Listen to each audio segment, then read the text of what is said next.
Rajshahi medical college হাসপাতালের সামনে আজ সকাল ৯টা থেকে দুপুর ১২টা পর্যন্ত মোট ৩ ঘণ্টা কর্মবিরতি পালন করেন নার্সিং ও মিডওয়াইফারি সংস্থা পরিষদ রাজশাহী।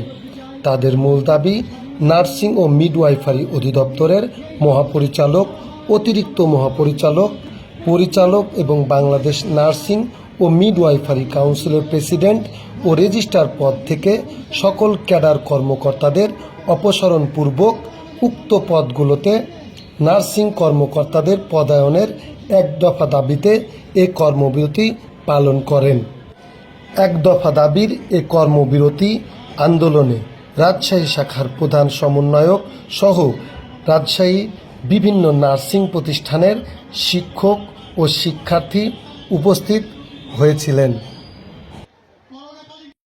নার্সিং এর যে মহাপরিচালক পদগুলো আছে, পরিচালক পদ আছে, রেজিস্ট্রার আছে, সেগুলো আমাদের নার্সের হতে হবে। আমরা কোনো নন ক্যাডার আমলাতন্ত্রের আমরা চাচ্ছি না। আমরা নার্সের পোস্ট, আমরা নার্স হতে হবে। এবং আমাদের এখানে 2016 সালে গেজেট করা হয়েছে।